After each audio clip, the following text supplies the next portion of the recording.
Bu xəstələrin bəziləri ana bətnində fetal ultrasəs müayinəsi keçmir. Uşaq doğuldu, qalmadı deyirlər. Yəni daxili orqanlar qadın. Bəli, bu daxili qadındır, xarici orqan. 12 yaşlı uşaq xərsi, 1 yaşlı uşaq xərsi ölçüsünə yox. 3-4 yaşında qətiyyən sünnət etmirik. Yəni, nə cinsiyyəti bəlli deyil, nədir, nə popası yoxdur, hardan kak elədiyi, hardan siliyə çıxdığı heç biri də bilinmir.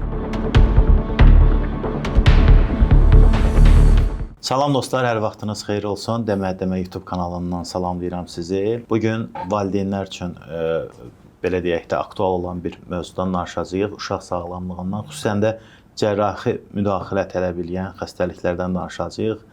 Göbək yırtığı, qaçıq yırtığı və s. digər məsələn sünnət məsələlərindən də danışacağıq. Qonağımız isə uşaq cərrahı Toğrul Ömərovdur, tibb üzrə fəlsəfə doktoru.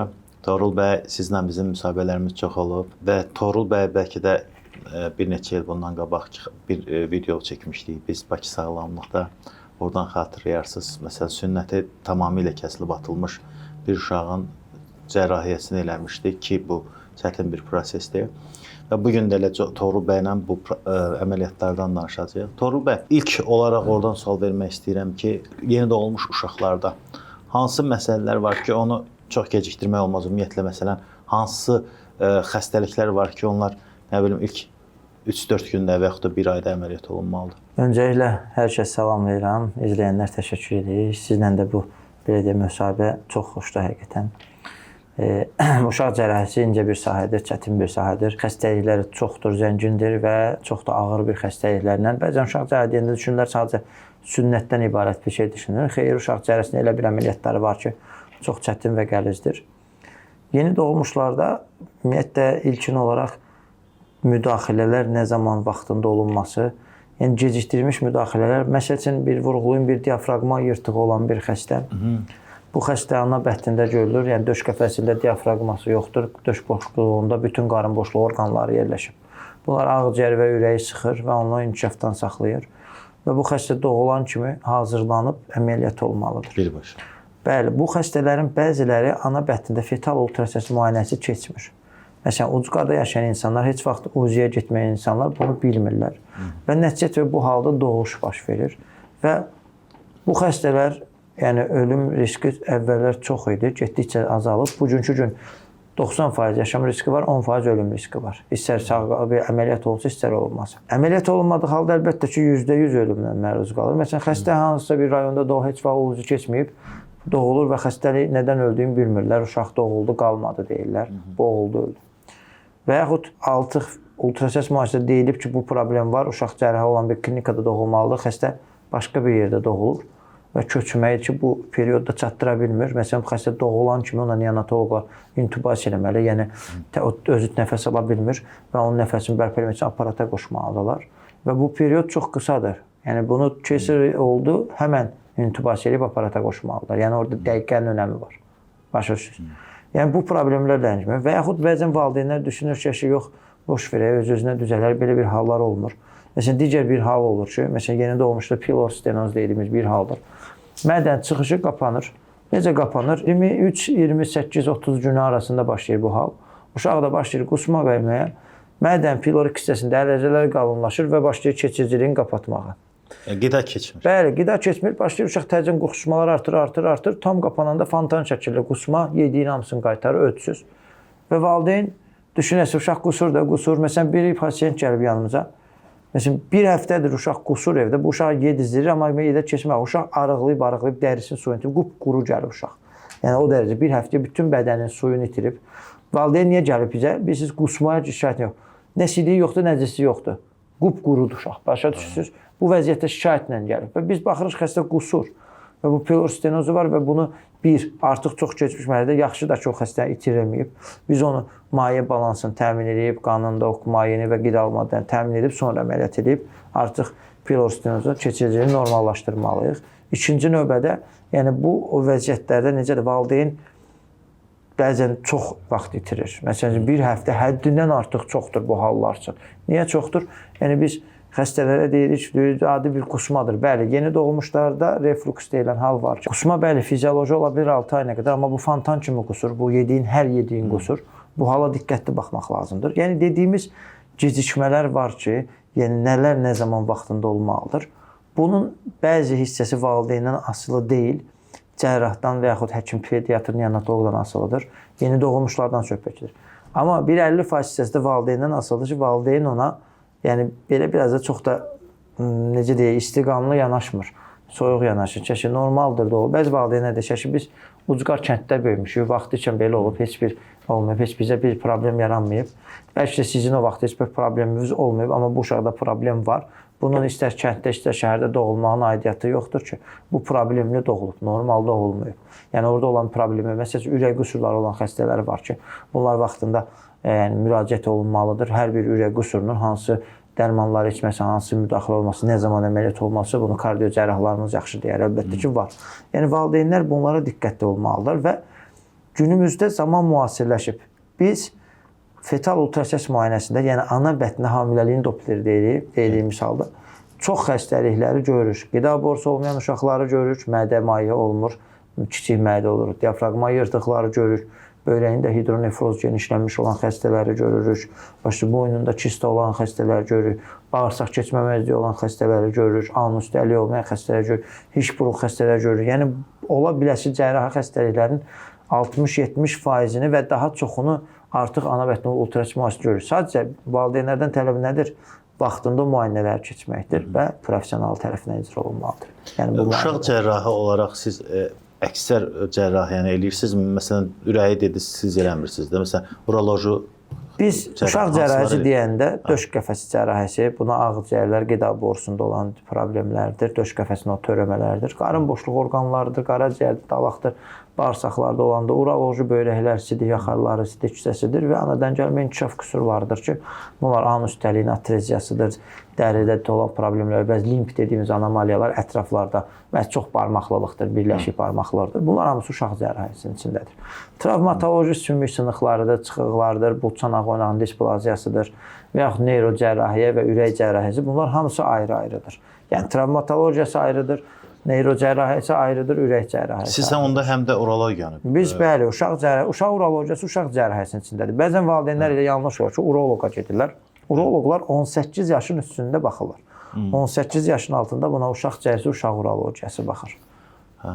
Yəni uşağı uroloqa aparmaq doğru deyil də. Bəli, 18-in üstündədir. Məsələn, bəzi uroloqlar məsələn götürür, yəni bir böyük insan kimi yanaşır. Məsələn, gəlir, bu gün yanıma xəstə gəlir.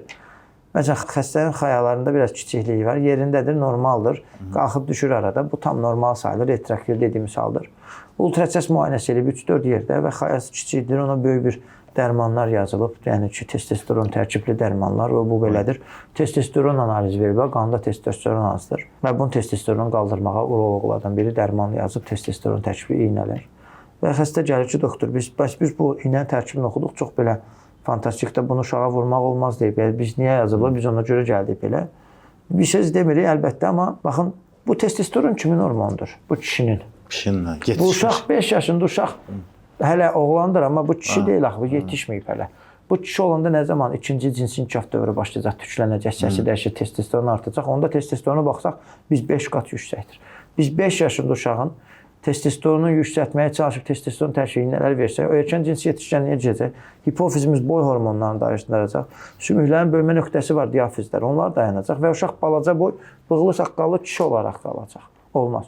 Bunun inkişaf dövrü zamanında inkişaf edib, o necə deyirəm, mən hər tez bu cümlə işləyirəm, yumurtadan cüzə çıxan kimi banlanmır ki, o xoruzu banladan hormonları zamanı çatıb. Burada da bunun hormonları zamanı çatıb. İkinci cins inkişaf dövrü çatanda siz o testosteronu yoxlasanız 5 qat çox olacaq. Bəli, onun vaxtı var. Yəni erkən dövrdə bunu qaldırmaq olmaz. Yəni çox problemlər gəlir və biz valideynlər zaman vurğuluyoruz ki, valideynlər özünə səhv var. Məsələn, ixtisas olan həkimlərin yanına getməsi. Böyük baxmalı, uşağı baxmalıdır. Uşaq böyüyün kiçilmiş modeli deyil. Bunu məsələn o uroloq özü valideynə demirmi ki, məsələn, sən uşaq... Biz o haqlarda təəssüf ki, çox da danışıb, bir söz deyə bilmirik. Əslində olmamalıdır. Heç bir dünya ölkəsində uşaq cərrahisi, uşaq urologisi olmayan bir insanın adına uşaq konsultasiyası açılmır və uşaq əməliyyatda olduğu halda xəstəlik tarixi açılır. Amma bizdə bu fərqlidir. biraz. Ona görə bəzən yan dal edirlər və yaxud 3-5 ay kurs keçərək başlayırlar. Yəni bu da onlar əlbəttə ki, tam şəkildə öyrənib mükəmməl çatmağa o qədər uşaq uroloji xəstəlikləri var ki, saysaq bitməz ki, mümkün deyil 3-5 aya bunları öyrənsinlər. Sırf elə bir ayrı bir tibb mərkəzi varmı ki, sırf uşaq cərrahiyyəsi ilə bağlı, yoxsa hər bizim uşaq ölkədə orada tam da bölünməyib. İnstitut pediatriya var, orada uşaq cərrahiyyəsi hamısı var. Amma orada da yaş fərqləri var. Hansı bir yaşdan yuxarı eləyə bilmirlər. Əslində dünyanın hər bir yerində böyük bir uşaq xəstəxanası olur, mərkəzləşmiş. Orada 0-dan 17 yaş, 18 yaşına qədər bütün xəstəliklər hamısı onun içində olur. Bizdə amma bu tam paylanmış şəkildədir və bizdə özəl xəstəxana sistemləri daha yaxşı inkişaf etdiyinə görə, ona görə çox adam özəldə işləyir və bu sistem dəyişilir. Uşaqlarda hansı belə deyək də, yəni qasıq yırtığı deyirlər və yaxud da digər göbək yırtığıdır da bu adı. Bəli, göbək yırtığı. Və yaxud da digər problemlər olur da. Əməliyyatsız siz keçən məsələn yırtıqlar və yaxud da varmı məsələ elə bir kimisi var, əməliyyatsız qasıq yırtıqları bu qasıq kanalının açıq qalması nəticəsində olur. Oğlan uşaqlarında xaya enir, həmin kanal açır. Qız uşaqlarında oradan uşaqlığın girdə bağı keçir, açır. Ümumiyyətlə qasıq yırtığı varsa bunun bağlanma şansı çox azdır. Amma oğlan uşaqlarında bəzən də qız uşaqlarında bəzən 4-5 ayına qədər geriyə çəkilmə ola bilir.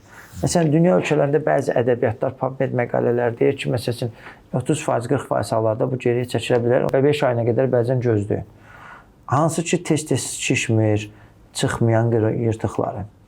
Amma tez-tez şişirsə, bu yırtıq çox çıxırsa, ağrıdırsa, bunun boğulma riski var və o vaxtında əməliyyat olunub aradan qaldırır. Amma göbək yırtıqlarında fərqlidir. Göbək yırtığı ana ilə göbək ciyəsi birləşir. Onun içində damarlar, sidik axarından element və bağırsaq elementlər var. Onlar kəsildikdən sonra geri çəkilir və göbək kanalı bağlanmalıdır. Bu kanal bağlanmayanda açıq qalır, amma 2 yaşa qədər bu özünü bağlayır.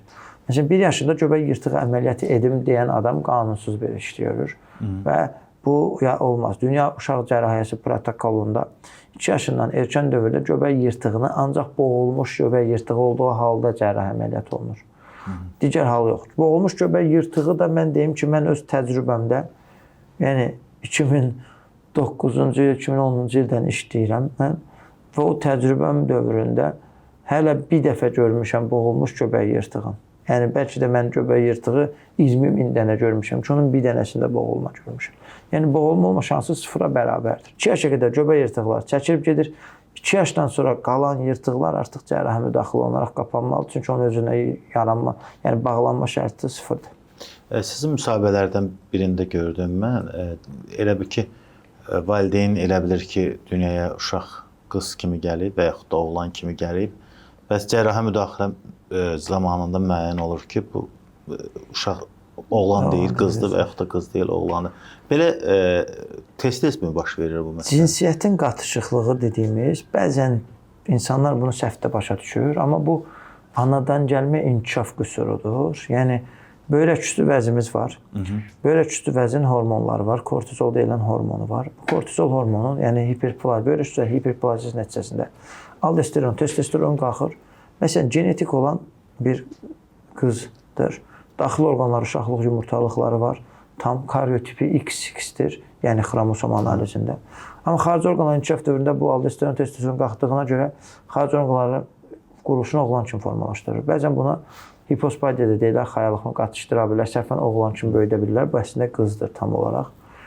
Bu, bəzən valideynlər və yaxud digərlər səhv başa düşür. Biz oğlan kimi saxlamaq istəyir. Bəziləri başa düşür, bu cinsiyyət dəyişmə əməliyyatı və yaxud necə, xeyr. Bu, uşaqlar anadan gəlmə inkişaf qüsurunun korreksiyasıdır. Yəni, daxili orqanlar qadındır. Bəli, bu daxili qadındır, xarici olur. Və yaxud hipospadiya deyirlər, xayalıq formu, aralıq formu. Sidik kanalı aralıqdadır. Orqan girib xayaların içinə və bunlar da çox zaman mikropeniya olur, yəni penis balaca olur deyənə. Xayalar da ayrılıb görsənir və bu qız orqanı xatırladır. Məsələn, səhvən bunu elə bir qız kimi böyüdülər. Məsələn, 12 yaşında xəstə görmüşəm ki, qız kimi böyüyüb, 12 yaşına, 13 yaşına çatanda bunun birdən səsi qalınlaşıb. Çünki bu kişi daxil testosteronu artırır şey.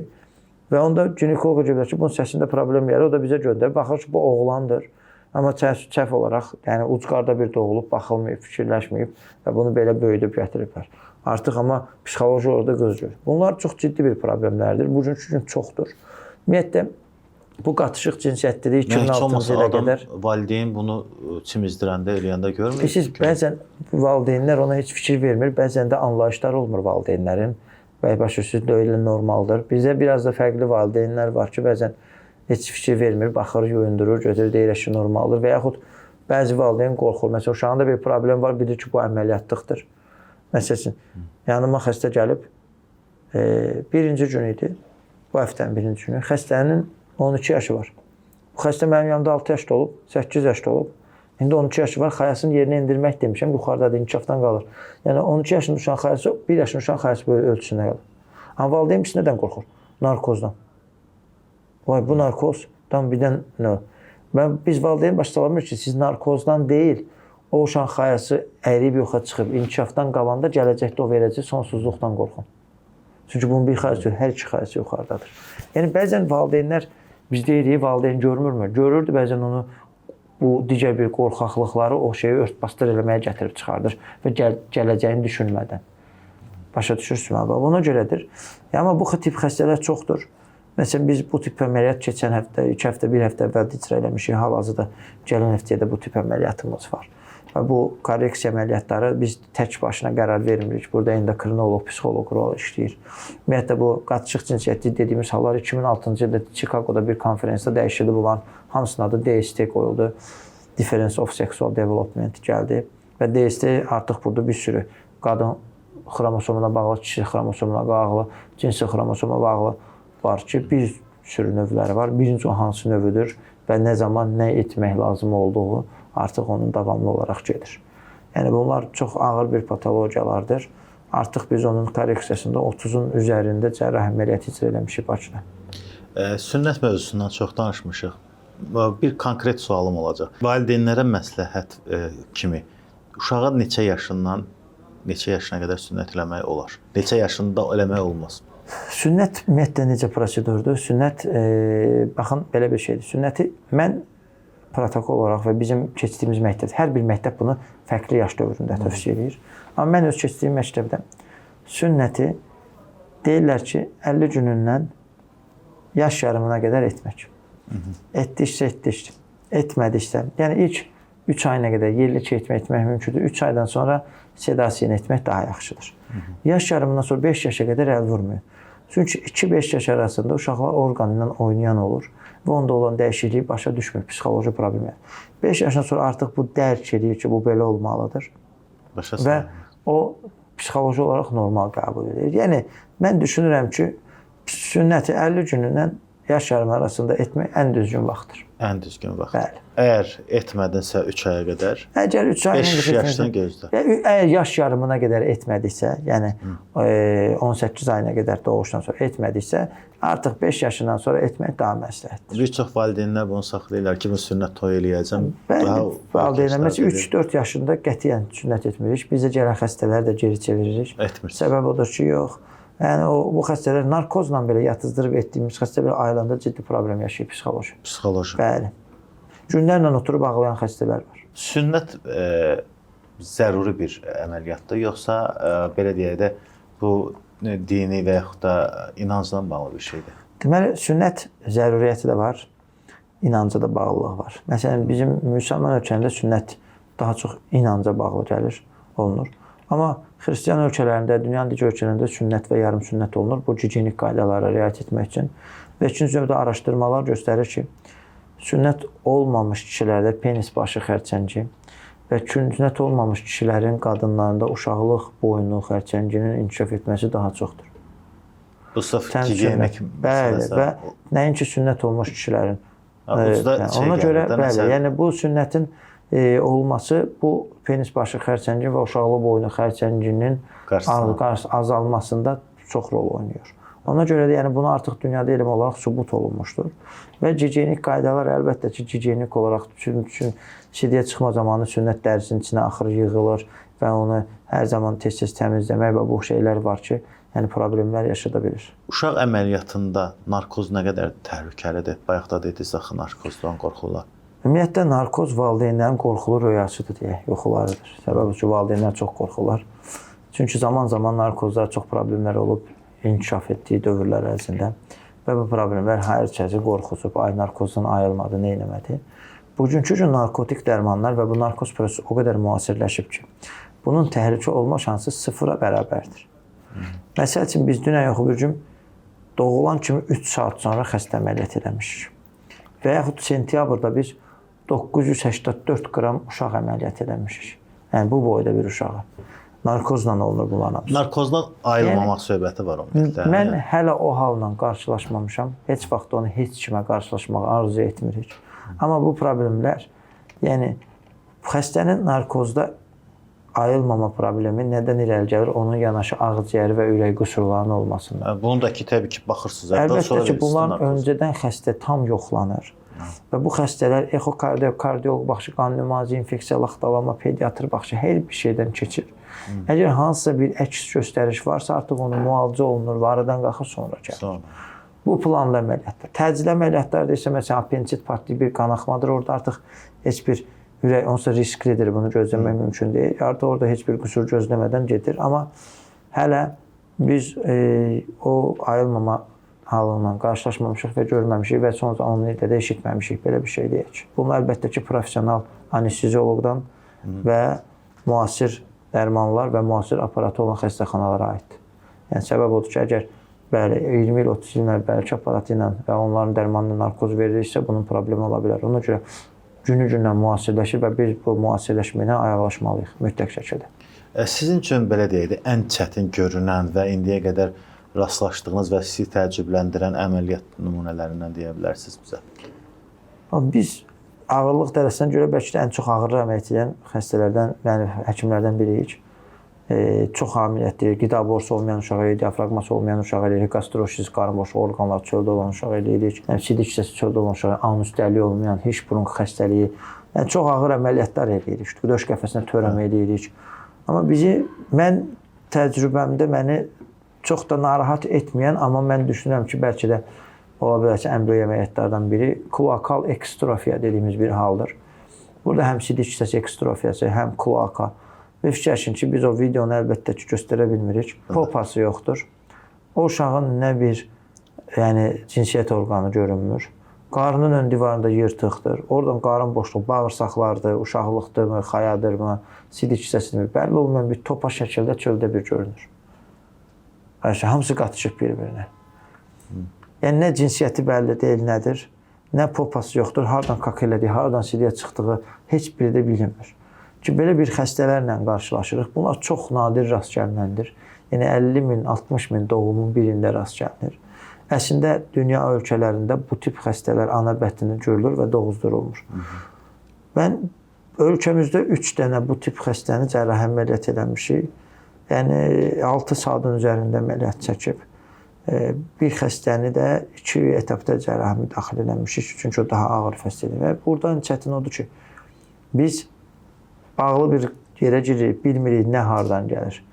Yəni bu kitabda yazılan bir xəstəlik deyil. Məsələn, bir qırıjadır, bunu yazıblar, hardan girəsən görürsən. Burada artıq cərrahın öz təcrübəsi, hardan nəyi başlayacağımızı bilməyimiz vacibdir və bu da onun təcrübədir. Və o təcrübə bəzən xəstənin 1 saat üstündə səni fırlandırır ki, haradan nəyi başlayacağımı yeri bəlli eləyənə qədər ki, nəyin haradan çıxdığını bilənə qədər. Yəni, mənim öz təcrübəm düşündüyüm odur ki, mən elə gəlir ki, klokal ekstrofi bəlkə də çox cərrahın qarşılaşmadığı bir haldır ki, biz Bakıda 3 dənə cərrahi müdaxilə eləmişik, 3 pasiyentə. Və bəllidir ki, o pasiyentləri ən azından anatomik görünüşdən yığırıq, amma onlar həmişə nəcis və sidik qaçırması ilə öz-üzə gəlirlər və onların istər qadın olsa, istər də kişi olsa, cinsiyyət orqanları tam da normal formada görünmür. Yəni bu problemlər yaşayır. Sonradan normal formada yox, normal heç vaxt ala bilmir. Amma sağ qalır da. Yəni bəli, sağ qalır, amma belə yəni necə deyək, sidik qaçıdır, nəcis qaçıdır. Nə qadın cinsiyyət orqanı kimi orqanı bilinmir və yaxud kişi olsa da kişi kimi bəlli bilinmir. Bu problemlər yaşayır və bu ömür boyu da davam edir. Yaxşı olar ki, vaxtından müayinə eləsinlər. Və bu ona görə valideynlər bu tip halları vaxtında dünyada artıq bunlar doğuzdurulmur. Yəni vaxtına götürülərək götüzülür. Nə sidik hissəsi ekstrofiyası deyək. Artıq əvvəllər kitablarda yazırdı sidik hissəsi ekstrofiyası belə bu əməliyyatlar. Son 10-15 ildə Amerika, Avropa sidik hissəsi ekstrofiyası olan xəstələri ana bətnindən götüzdürülür. Çünki deyir bunlar nipolnaçenli uşaq olurlar. Yəni tam olaraq sidik qaçırma şansları 50% və onun üzərindədir deyənə daimi sidik qaçırdan uşaqda psixoloji olaraq ciddi problem yaşayır. Başlayır. Daha öncə penisi balaca olan və yaxud sidik hissəsi balaca olan uşaqlar və ona görə bunlar bəzən intihar edirlər, hətta böyük yaşa çatanda o dərəcəyə gətirib çıxardır. Ona görə artıq Avropa və Amerika bəzi bu tip xəstəlikləri vaxtında götürülməsini tövsiyə edir. Apendisit uşaqlarda necə başlayır və bunun müalicəsi necə? Ümumiyyətlə apendisit bu apendikulyar çıxıntıdır, soxulcana bənzər çıxıntı dediyimiz kor bağırsağın önündə olan bir çıxıntıdır. Onun içinə girən qida oradan da geri qayıtmalıdır. Qida onun mənfəzini tutur və keçici pozur. İçində qalan qidalanma başlayır çürüməyə. Apendiksit qalınlaşır, şişir, iltihablaşır, bəzən də gecmiş halda partlayır. Bu özünü necə bir özə verir? Uşaqlarda birinci halsızlıq, ürək bulanma, qarnının ön divarda, ön tərəfdə mədəyə yaxın yerdə ağrılar. O ağrılar yavaş-yavaş göbəyin üstündən keçir sağ tərəfə, enir aşağıya doğru və apendikulyar nahiyəyə. Ürək bulanma, qusma, temperatur və ayağın çəkərək gəzmə, bəzən də qarnın belə əyərək dayanma ki, məcburi vəziyyətdə bu ağrıları aradan qaldırır. Və biz əgər apendisit varsa, yəni ilkin dövrdə bəzən onu geri qaytarmaq ola bilir, amma apendikulyar çıxıntı iltihablaşıb sonra geri qayıtması sıfıra bərabərdir. Yəni belə deyək. Müalicəsi ancaq cərrahidir. Həmin çıxıntı, bağlanma, ucu göstərirmi onu? Bəli, ultrasəs müayinəsi professional baxımda əgər apendisit piyliyə və yaxud harasa bürünüb absesləşməyibsə görür. Məsələn, bu gün xəstə gəlib, biz onu palataya yatızdırıq. Absesləşmədi. Xəstə artıq bəlkə bir həftə 10 gündən çox da apendisit olub. Amma apendisit bürünüb piyliyə bir yerdə yığılıb, içi irində olub. Bu xəstəyə bu dəqiqə girib əməliyyat eləmək qanunsuzdur. Biz ona antibakterial terapiya verib onu boşaldıb biraz rahatlaşdırıb, sonra cərrahi müdaxilə olunacaq və yaxud onunla da bitib gedəcək. Ona görə xəstəni yatızdırıq. Valideynlər nəyə fikir versinlər? Bəzən qatışdıra bilərlər, ev şəraitində özləri müalicə eləyə bilərlər və yaxud ixtisas olmayan həkimlərdən antibiotik və ağrı kəsici verə bilərlər. Qarın ağrısı, ürək bulanma, qusma varsa, öncəliklə pediatra. Əgər bir infeksiya yoxdursa, mütləq cərrahi müdaxilə olunmalıdır. Necə baxılmalıdır ki, əllə apendiksit simptomları varmı, qarında ağrıları varmı, ultrasəs müayinəsində apendiksit nə qədər qalınlıqdadır, maye varmı? Əgər heç bir müayinədə görünmürsə də kompüter tomoqrafiya edib dəqiq olaraq görünməli və qan göstəriciləri. Düzdür, qan analizləri hər zaman da ideal dəqiqliklə göstərə bilmir. Məsələn, peritoneal qarın boşu irinlə dolu xəstə gəlir ki, qan normaldır. Və yaxud da ki, heç apendisit olmayan bir xəstə hansısa bir virus tutub, qanda leykositlər qalxıb, o bizə göstəricimiz deyil. Yəni, biz apendikulyar çıxıntının ölçüsü, onun diametri və onun yerləşməsi və qanlılığını dəyərləndirmək. Bunu ya ultrasəs müayinəsindən və yaxud KT müayinəsindən dəqiqləşdiririk. Bəs kör bağırsağı götürülmüş uşaq əməliyyatla o gələcəkdə heç bir problem yaşamır. Apendikulyar çıxıntı dediyimiz kimi, yəni ciddi bir rol oynamır orqanizmdə. Yəni bəzən də elə 1% immun sistemdə rol oynayır, o da tam özünün əksini tapmamışdır, sübut olunmamışdır. Yəni ona görə onu götürməyin heç bir fəsadı yoxdur. Yaxşı olar ki, ona müalicəni götürəsiniz. Təşəkkür edirik Toğrul həkim. Siz sağ olun. Əziz dostlar, Toğrul həkimin öz YouTube kanalı da var. Eyni zamanda TikTok, Instagram və Facebookda da Toğrul Ömərov yazıb axtarış eləsəniz, Toğrul bəyin videolarını görə bilərsiniz, əməliyyat videolarını görə bilərsiniz. Yəqin ki, bu videoya bura qədər, sona qədər baxanlar valideynlərdir, əziz valideynlər, uşaqlarınızı vaxtında müayinə elətdirin. Əgər təcili bir əməliyyat məsələsi varsa da, o zaman bizim həkimimizə müraciət edə bilərsiniz, tək ki olmasın. Təşəkkür edirik, çox sağ olun. Çox sağ olun, dəvətiniz üçün minnətdarıq. Sağ olun.